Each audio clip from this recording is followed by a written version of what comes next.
गरुण का अमृत लेकर आना और विंता को दासी भाव से छुड़ाना। उग्र शिवाजी कहते हैं, सूर्य की किरणों के समान उज्जवल और सुनहला शरीर धारण करके गरुड़ ने बड़े वेग से अमृत के स्थान में प्रवेश किया। उन्होंने वहां देखा कि अमृत के पास एक लोहे का चक्र निरंतर घूम रहा है। उसकी धार तीखी है, उसमें सहस्त्रों अस्त्र लगे हुए हैं। वह भयंकर चक्र सूर्य और अग्नि के समान जान पड़ता था। उसका काम ही था अमृत की रक्षा। गरुड़ जी चक्र के भीतर घुसने का मार्ग देखते रहे। एक क्षण में ही उन्होंने अपने शरीर को संकुचित किया और चक्र के आरों के बीच होकर भीतर घुस गए। अब उन्होंने देखा कि अमृत की रक्षा के लिए दो भयंकर सर्प नियुक्त हैं।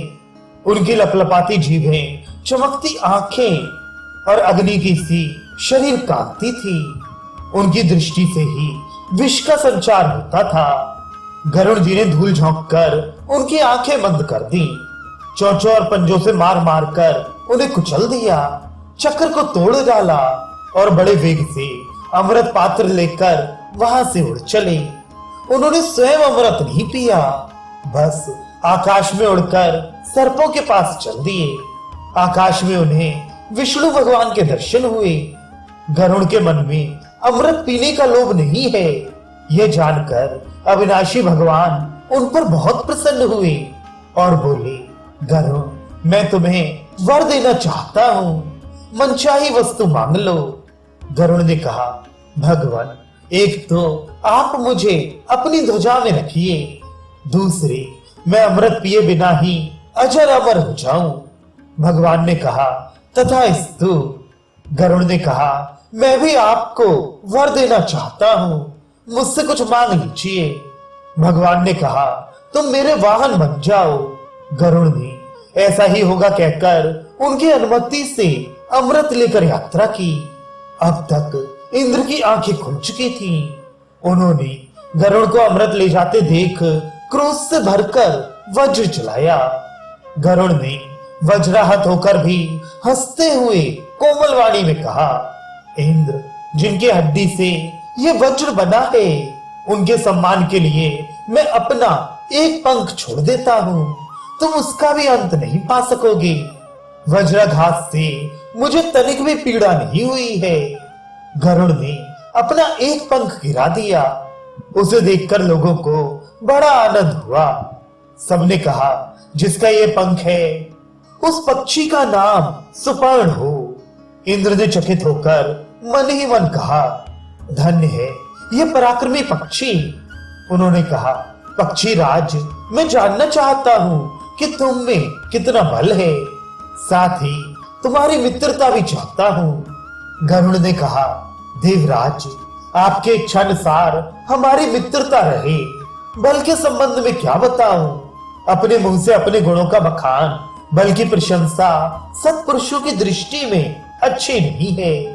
आप मुझे मित्र मानकर पूछ रहे हैं, तो मैं मित्र के समान ही बतलाता हूँ कि पर्वत, वन, समुद्र और जल सहित सारी पृथ्वी को तथा इसके ऊपर रहने वाले आप लोगों को अपने एक पंख पर उठाकर मैं बिना परिश्रम उड़ सकता हूँ।